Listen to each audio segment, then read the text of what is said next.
been a dancer for 4 years, about to be 5. And I'm gonna give y'all some tips I wish I would have known before I started dancing. 1 being bring extra clothes. You will not be dancing in the same outfit all night. I swear to God, you're not. So on top of bringing extra clothes, use baby wipes. Wipe it down there, because you're going to be, Number 2, be nice but not too fucking friendly. Which means them hoes are not your fucking friend. They're your coworkers. There's a difference. You gotta keep your eye on them bitches, because they is weird as fuck. Take it from me, bitch. I done been too motherfucking friendly to some bitches, and that didn't cost me my fucking job. Number 3, be fucking confident, bitch. If it's your first night auditioning, act like you know what the fuck you're doing, even if you don't. If you look confident, you walk around the pole, bitch, you're gonna get the job. Number 4, never, ever, ever tell a customer your real name. There's some fucking weirdos out there. Give them a fake name. If they ask you what's your real name, not your dance name, give they ass a real fake ass name, bitch. Duh. Number 5, do not sit your bag down. I don't care what you're doing. Do not sit that bag down. Don't leave it nowhere. Don't leave it in the dressing room unless you have a locker with a fucking lock. Don't leave it with your dancer friend and tell her, oh, can you watch this for a second? Be nice, but not too fucking friendly. Them hoes got sticky fingers. I swear to God they do. They will go in your fucking bag and take your money. Overall, bitch, have fucking fun. That's about it. Something that helped me when I was very intimidated, or like felt this feeling of, oh my gosh, like there's a really hot girl, like she's probably gonna get everybody and I'm not gonna have any money.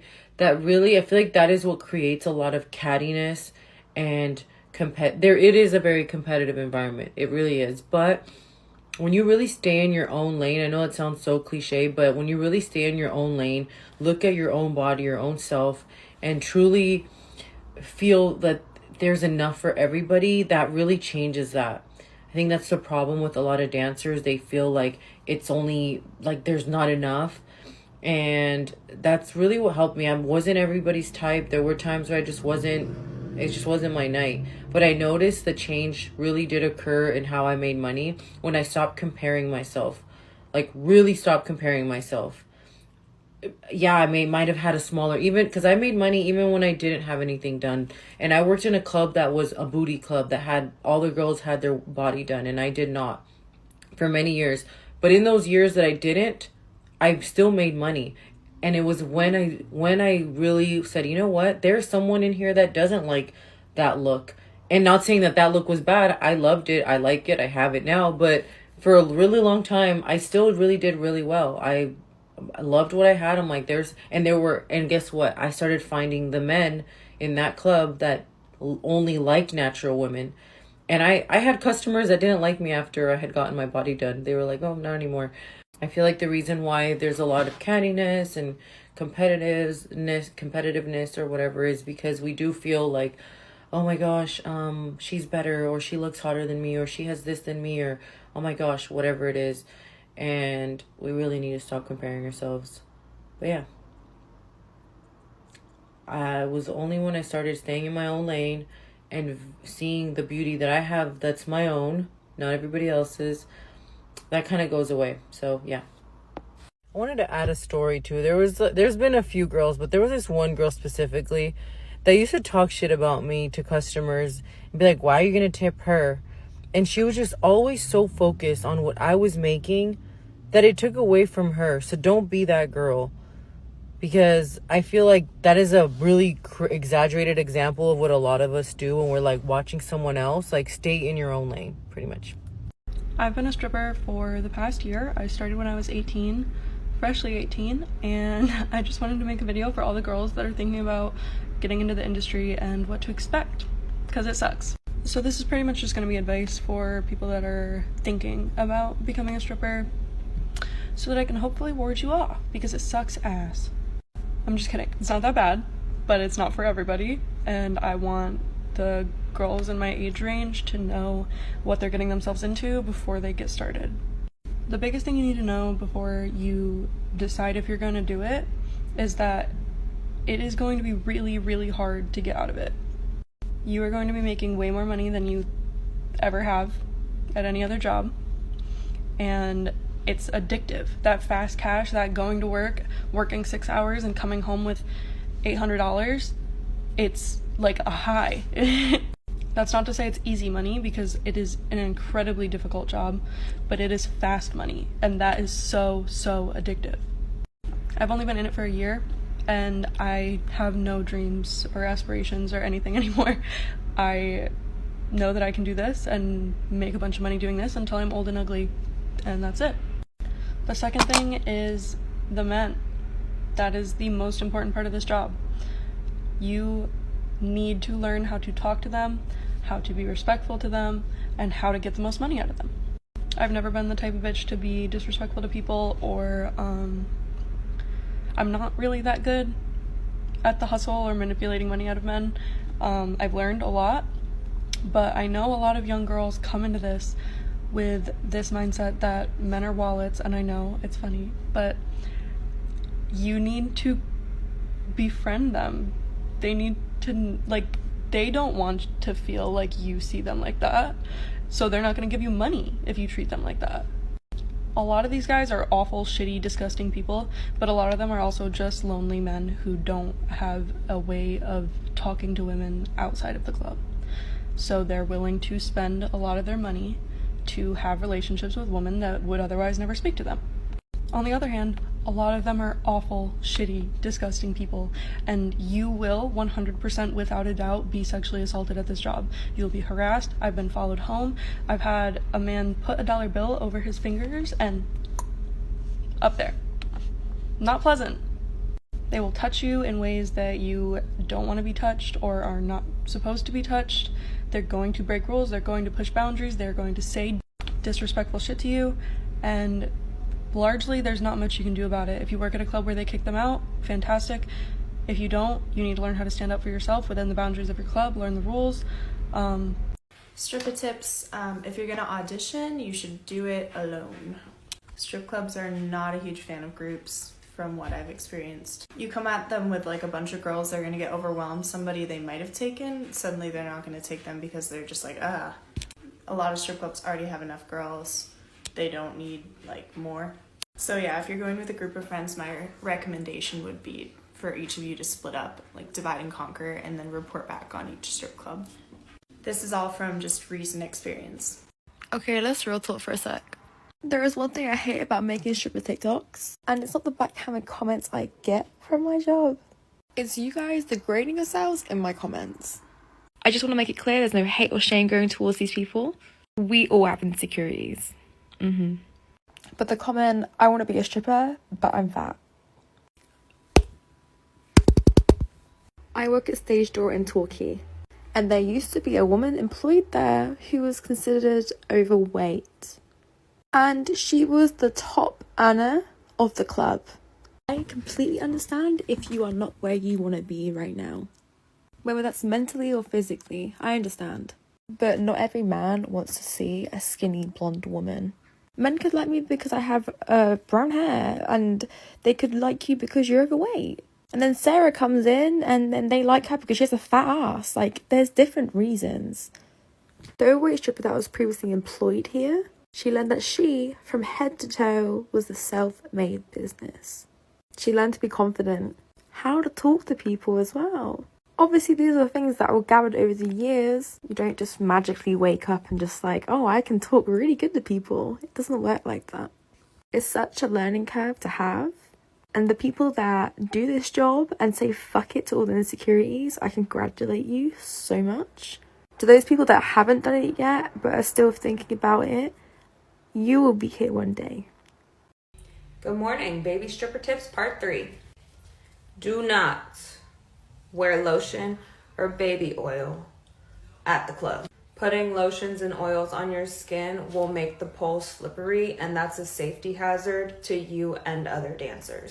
If you want to stay moisturized and keep from getting ashy, I suggest putting on lotion when you're still home getting ready and letting it have time to sink in.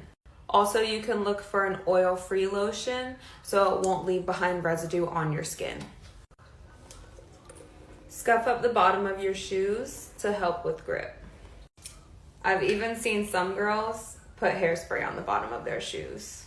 Also, you can invest in a small lock to put on your bag if you don't have a locker. In my opinion, dancing should always be a last resort, and if you're considering it, always try waitressing first. If you want a waitress, just call the club that you want a waitress at and ask them when you can come in for an interview, and they'll have you come in and interview you, maybe fill out an application, and then if you want to dance, you just call the club you want to dance at and they'll tell you their audition days. When you're calling to schedule an audition for a dancer, make sure you ask them what the dress code is, because if you show up and you don't have the right gear, they could send you home and not even audition you.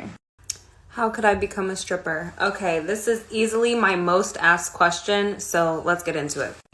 Step 1, find a club that's hiring. If you're not familiar with the clubs around your area, you can Google strip clubs near me, or you can do a little drive and find them. Once you think you found a club that you might want to work at, you can call and ask if they're hiring, or you can go up there. I suggest physically going up there so they can see you and you can see the club. When you go up there, go prepared to audition or be hired on the spot and work that night. So when I say go prepared to audition or work that night, bring your bag, bring your clothes, bring everything that you think you might need for that night. Now, my club didn't, but some clubs do require a dancer's license. So if you need that, you can figure that out with a simple Google search. So this is shit you need to know if you want to be a dancer or you're like a baby stripper. So I'm going to explain stage sets. A stage set what the fuck? A stage set consists of 2 songs. 2 songs, 1 set. So therefore, we're going to talk about your stage presence. You need to make eye contact. If you don't like making eye contact, look in the middle of their nose or whatever. It's going to look like you're looking in their eyes. On top of eye contact, you want to make a sexy face, it's real seductive. Just smile if you need to, whatever. You're going to make it seem like you're interested.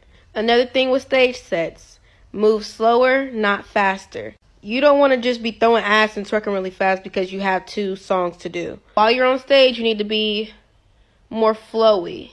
Another thing I try to tell the baby strippers, you need to point your fucking toes. You don't want to be on stage like this with your feet like this and you're shaking your fucking legs because you look like a fucking deer. Bitch, point your toes, make it look real pretty. I promise you're going to go a long fucking way. Last thing for stage, please do not try new tricks on a busy night if you never tried it on a slow day. We use our slow days and our slow nights to practice new shit because nobody's really there to see you fuck up. So if you're trying some new shit on a busy night and you're looking crazy, customers are going to be laughing at you, bitches are going to be laughing at you. And you don't want that, because now we like, this bitch must be new. Being new has its pros and its cons.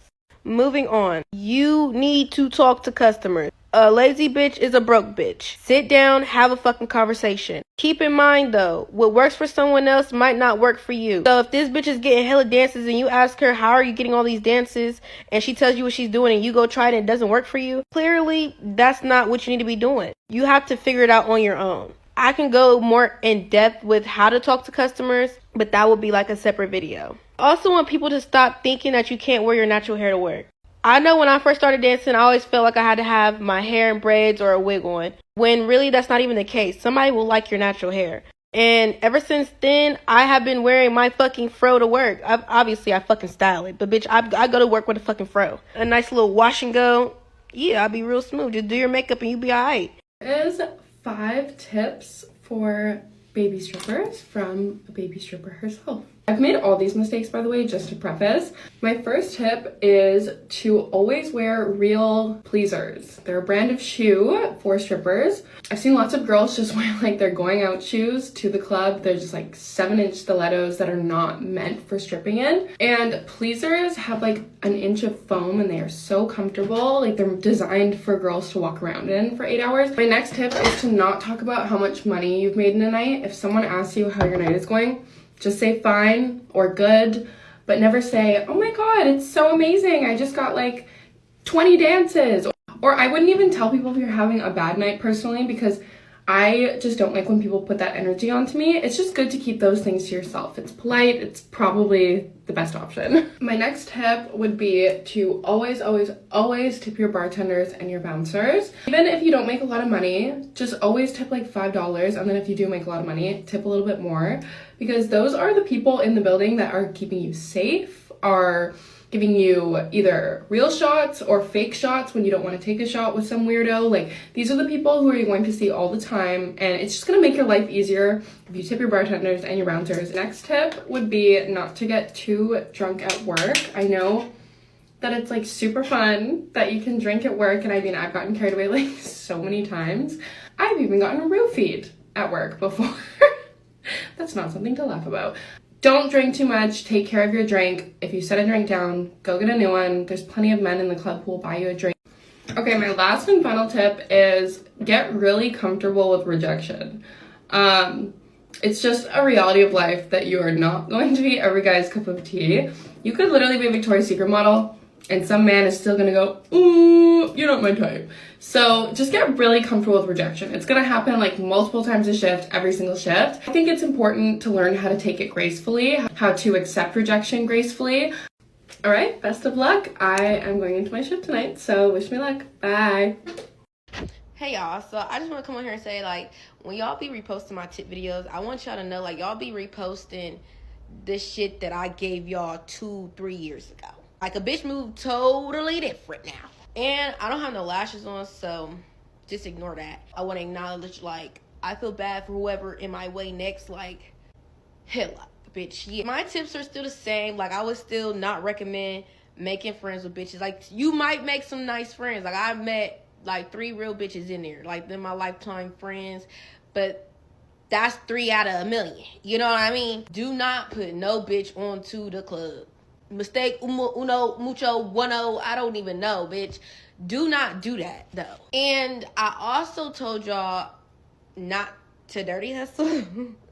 But bitch, sometimes some toes need to be crunched. But I wouldn't recommend that if you are not the best fighter. It's a dirty game out there, bitch. Like, it's a crazy industry. Like, eat or get ate, bitch. You go eat them bitches up. That's what you do. Now, you don't always have to dirty hustle, but hey, hygiene is very, very important. Really crazy, I gotta tell grown women this at our big ages, but hygiene is important. Please smell yourself. There's no way you're not smelling yourself. We're smelling you. I recommend bringing like a carry around toothbrush, toothpaste, mouthwash, gum. You be drinking all night. If you need to brush your teeth, brush your tongue, scrape around, bring it with you. I think it's safe to say that people effing hate small talk. Now imagine someone making small talk with you and ask you to spend an hour with them and pay for it. Yeah, no. What I like to do is change these small talk questions into positively motivated conversations. So instead of saying, how are you doing? I would say, hey, what is the most recent thing that made you really happy? Or instead of saying, how's your week? You could say, what is something that you frequently look forward to? These type of questions get them thinking positively and teaching you more about them. And when you learn more about them, you can learn how to give them the best experience in the club that they will happily pay for, because you took the time to listen and get to know them and what they liked. But there is no one line, and using the same line over and over is annoying to everyone. So what are some good lines that you could use to make a small talk conversation into a positive conversation instead of getting a fucking, I'm good, yeah, just worked and now I'm here? Like, make it fun. Like, you don't want to be bored, they don't want to be bored. Get positive. Random dance tips I wish I would have known sooner. 1, be yourself. The next girl personality is not gonna help you get your bag. So just be yourself. If you real bubbly, be real bubbly. If you laid back, be laid back, but still turn. If you want to be turned up, but be you so you're comfortable. Don't try to imitate the next girl. 2, it only takes one person to make your night. All of that searching high and low for the money to walk in, it's money in there regardless. If it's one customer in there, it's money in there. Granted, it's going to be slow nights, but all it takes is one person to make your nights. Invest in yourself. Well, 3, invest in yourself. You don't have to have $300, $400, $500 boots and $300, $400, $500 outfits, but make sure you invest in yourself, making sure you're well put together, making sure you do have some nice dance outfits, actual dance outfits. You can get the little name brand outfits too, but it's not mandatory. That's not necessary. Gucci, Fendi, Prada, not thinking about strippers, so they don't make those outfits anyway, you feel me? So if you want it, get it. If not, it's not gonna make or break you. 4, don't count your bag until the end of the night unless you gotta split a bag with somebody else. Do not count. Even then, so I done worked with girls, but it's like, it's still money on the floor, baby. We can tap in with this bag later. You can give that bag to the house mom if you trust her, or you can keep the bag, or you and the dancer can keep the bag if you trust her, but you don't have to go count that bag immediately. If it's still money on the floor, go get that bag. And y'all can tag team for the rest of the night. I've done that as well too. And on top of that, I just say don't count your bag for the rest of the night in general too, either at the end of the night or till you get home, because you might get comfortable. You don't want to get comfortable and be, oh, I made my goal already, let me check. Go hard. Get back out there on that floor, finish going, make some more. So, yeah, if you want more, let me know. Comment down below. Comment specific questions y'all want answer, all that good stuff. Hi, my name's Camilla. I'm a dancer. I have some tips and tricks for noobs because lots of people ask, so here we go. Also, I feel like a giant at this angle. Anyway, so first things first. I feel like this is said a lot, but it just doesn't hit home, or I get that, like, it's scary and there's fear, but I swear to God, the confidence that you radiate, that's what we will believe. If you get up there and you believe you're hot as shit and you know how to swing your hips and you know how to have rhythm, somebody will believe you, if not more than one, if not all the people. So confidence. Okay, number 2, get you some of these shoes to start with, please. Please, please, please. These. You can literally get like 5-inch, 6-inch, get whatever you need, but see the rubber? That's how you want to learn pole work. I promise, these will be your lifesavers. Last trick. When you try to learn how to shake your butt, do not go on your heels or your toes, okay? You stay flat and you shake your legs. Here are 3 things that I wish I would have known before I got into spicy dancing. Also, I have a pimple patch on, so please ignore that. First of all, you will have to deal with people that come in and try to push boundaries and take advantage of your money, your time, your body. And yes, I mean exactly in the way that you think. Of course, anybody who goes into this industry knows that that is a possibility, but until you're in a situation where somebody is like actually pushing your boundaries and it is your job to keep a smile on your face and save face, it's a whole different playing field. Always remember that you are an independent contractor, so nobody can make you do anything that you don't want to do. Not another dancer, not a manager, and especially not the customer. The second thing I wish I would have known is that 70% of this job is just playing therapist. Throwback to 3rd grade when your teacher would tell you have to put on your active listening ears. That's a lot of what this job is. It's just listening and being empathetic. Which in theory, it does sound easy, but when you start to take on the weight of a lot of people's problems around you, it does start to weigh on you, so you do have to take little mental health breaks. It is vital. And the 3rd and most important thing that I wish I would have known from the beginning is to keep track of literally every single dollar that you bring home. I personally like to use this app called Tip Tracker. Not sponsored, by the way, but I can use the app to track how many hours I worked, how many dances I did, and how much money I made, which is extremely beneficial because you never know how much money you're going to make any given week, any given day as a dancer, so learning how to budget is extremely important. And the first step to knowing how to budget is to know what your budget is, so just make sure you're keeping track of all of your money. Now go out there and get that bag because the strip club is your oyster. Happy stacking. You should bring, for sure, a duffel bag that has at least 2 pairs of heels, multiple pairs of outfits, because as women we sweat and we have discharge, that has your self-care, so baby wipes, perfume, deodorant, hair stuff in case you need to like put your hair up, you know, things that'll help you take care of yourself throughout the night. And then also make sure to have your ID and social security card, because some clubs require your social security card as there is paperwork that needs to be filled out. Those are the things that you should bring to an interview at the club.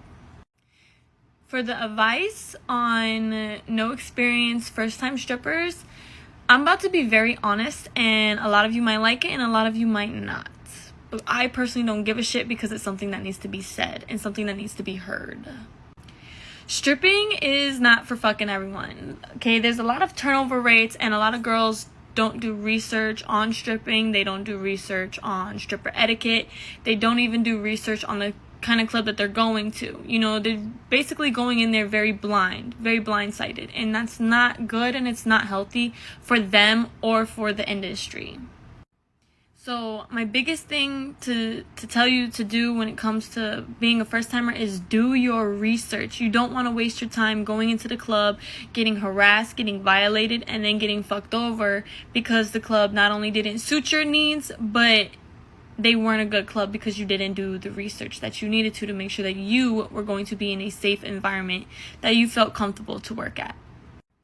Now, when you are working, you need to leave all your problems at the door. Like, hasta la vista, as soon as you touch that knob to go in, leave all your problems there. Because if you are giving off bad energy and bad vibes, no one in the club is going to fuck with you. People can sense that. Like, even drunk as shit, they can sense that. Now, I very strongly suggest, if you are the kind of girl, you know, who doesn't mind doing extras, don't do it at the club. Money is money, I get it. I'm not knocking anybody's hustle, you know. But don't go to the club and let them tell you, oh, but I know a girl who does this and does that. They're probably fucking lying, or they're probably fucking telling the truth. But I very strongly suggest, hey, no, I do these services outside of the club. So when I'm working, you can come see me at the club for dancing and that's it. But I offer these other services outside of the club. The biggest thing is be your damn self. Be a goofball, make everybody laugh, like have good conversations. Just don't be a bitch unless a customer is into that dom shit, but just be yourself and be as happy as you can be, and that's the best. Hey teddies, and this video is tips I wish I was known as a 304 when I first started. So tip number 1, finding out what clientele works for you. You have to understand what clients you attract. Like, you can like or attract anybody and everybody, but you need to get to a point where you're not going to accept just everybody just because of money. And I feel like the problem with certain 304s is that they don't care what you do, where you were, what you got going on, how many bitches you got, if you got kids. They don't be giving a fuck once you got their bread, which is perfectly fine. But in I'm just speaking on like my case. Like, these are tips that if you want to listen to them, you can. If you don't want to, if you want to listen to some of them and not the rest of them, fine. But when finding your own clientele, most of my clientele that I've noticed are usually older AA.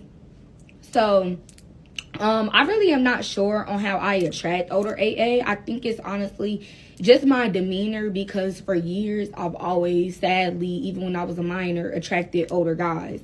So learn what works for you. You know, you might be the type of girl where Hispanics are attracted to you. You might be the type of girl where younger AAs are attracted to you. You might be the type of girl where white men are only attracted to you. You might be the girl where you surprisingly get couple or female clientele. So once you start noticing what your usual clienteles are, then you'll know how to handle yourself and have certain things to attract more of that type of clientele. Like me personally, I don't mind younger AA, or younger guys, period. But do I prefer them? No. So I tend to not advertise certain things that would attract a younger AA. Like for a prime example, saying you're 420 friendly, you're going to most likely attract a younger AA or a younger guy because you're 420 friendly. Not saying older guys don't smoke, but it's rare you're going to meet a guy who's 28, 30 and up who wants to be like, yeah, all I want is a QV and to roll a blunt with you. And you feel me? Like, most of them are going to be younger guys. So be precautious on what you're putting in your bio, how you're advertising your pictures and yourself, because how you carry yourself is what you're going to attract. Oh, bitch, I paused. Number 2, I think I said this in another video, but if you're one of the girlies who are homeless or have a weird living situation, or even if you got your own crib but you like to just stay in hotels to make your bread, pay days ahead. So let's say a day you make $500 or more, but we gonna say $500. Pay the room off for like 2 days. I'm telling y'all, it's a lifesaver. Like, ever since I put one girl on to doing that, she don't even pay by the day no more. Like, she paid 2-3 days in advance. And that, one, will save you money. 2, especially when it's getting cold outside, when it starts snowing, you don't know money is guaranteed. It's the holidays. Pay your rooms in advance. If you have a day where you made $3,000 in 2 days, pay a week off at your hotel room. That's only like $400 or $500 out your pocket. And that might sound like a lot, but now let's say the next day after you pay that $400, you make $500. You just got reimbursed back what you spent on your room for the week and a little bit more. So, you know what I'm saying? Look at everything as an investment, because that day by the day thing, it's good. But really, like, for me personally, what I've noticed, if I have enough plays or enough money, I'm going to pay 2 days ahead. You know, even if I'm just using my job, my money from my job. If I want to get a room, I'm going to pay that day and the next day. And then, you know, 2 days ahead, 2 nights ahead, so you don't have to worry about all that. And then even, let's say you be like, oh, I'm going back home or something happened, and you know you can't stay the extra days. They supposed to refund you back that money. So you are supposed to get that money back, and I would advise you paying in cash. A bank. A lot of hotels, and especially with Cash App being as slow as it is, get a bank, whether it's Sham. I know PayPal's sort of like the cousin of Cash App, but I ain't even gonna lie. Before I even became a Cash App girly, back in high school and middle school, I was a PayPal girly. Like, I loved PayPal. So even if you gotta do Sham, PayPal, Wells Fargo, Bank of America, First Bank, Citizens, that's where I was at, BB&T. And BB&T is I would say, if you are an escort and this is your first time escorting, BB&T will save your fucking life, okay? When you go to BB&T, free game. Apply for an ATM card. And the ATM card, you can literally only take money off and put money on. You can't use it as a credit card. You can't check out with it in stores. You can't even get cash back in the stores. So that is a perfect way. If you are a girly and you do not know who you want to bank with, and you just need a bank that's really just going to be on your ass, BB&T really won't be in your ass, but I feel like that ATM card will help you, because you might be in the store like, oh, I see these shoes, and you like, damn, bitch only got her ATM cards. You know what I'm saying? But also with that, you do have to have discipline, because then you're gonna be quick to always want to go to an ATM. So how I look at it is that BB&T is a perfect first bank. If you've never been with a bank, BB&T if you are 304, because I don't know, when I had that bank, it was really good. Like, it felt good. Not felt good, like sometimes it was annoying, but you know, it was convenient to have a card that I couldn't just swipe and tap pay every fucking where I go, you know. But yeah, I advise you to pay rooms at a head and also start getting a bank card. You know what I'm saying? Like I just said, any of them banks. I'm blessed now to be with state employees, but before I was with state employees, I was strictly BB&T and with Cash App, like for a long period of time, like to the point where all my cards I got were prepaid cards from jobs. So get a bank. Because not every hotel is going to take Cash App cards. Not every hotel is going to pity you and let you use your Cash App card. So a bank honestly should be mandatory if you are a 304. This is kind of like a little sincere advice. When it comes to these P's and T's and all that, be humble with them. Okay, because I get it. Sometimes they can have the worst approach. They trying to tell you about yourself and don't fucking know you. They just saying, and you have to remember, they're just like us. We gonna tell these tricks anything they want to hear for a check. They gonna tell you anything they think you gonna want to hear so you can be on their side for a check. So you know what I'm saying? So I know sometimes they can be annoying. They can be running this a lot. But you have to also remember they in the game too. Okay? I'm talking about the real P's. Not these fake niggas that be in Studio 6 and motels and shit just trying to get bitches hooked on drugs. I'm talking about the real P's, the real T's that change a bitch's life for the better. You know what I'm saying? Like, get their credit up, get them a car, get them a crib, get their shit on point. So when it comes to them, just be a little more, you know what I'm saying? Like, I get it. They do be coming crazy sometimes, but just be a little more patient with them, because you have to also realize how it is a game for us, it's a game for them too. So be respectful. You know, as long as they respect, even if they're not respecting, you have to realize it's harder for them in the game than it is for us. You know what I'm saying? I'm not saying every renegade or every 304 that works for herself got it easy, but you have to realize it's a man in kind of a mostly female dominated industry. Not saying pimping didn't start this first or pimps don't help the game. I'm not implying that, but you have to remember, it's just like when females go into a male industry. We get there, but it's still harder for us. So you have to realize these are males trying to come into a female industry. So be patient with them. Sometimes the best thing to do with P's, T's are just ignore them. Don't feed into the bullshit. Don't feed into the theatrics. I'm not saying all of them is giving you bullshit. I'm not implying that, because like I said, there is P's and T's that switch these girls up, like they life up for the fucking best. Like bitch's life be so lit. You be thinking shit. You get him as a pimp, like be like, damn, bitch, like should I let him hit me? Like, so you know what I'm saying? Just be a little more patient with them and understand their perspective and their point of view of being a man in this female dominant game. So just, you know, treat them how you want to be treated. If they come at you crazy, honestly, I ain't even gonna lie, I don't even argue with men because they be so fucking delusional and crazy and egotistic and will do shit to you and say shit to you just because they can't take rejection. So sometimes the best thing to do is just ignore them motherfuckers and go about your day. If they not coming knocking on your door or bullying, harassing you and threatening you, just block their asses.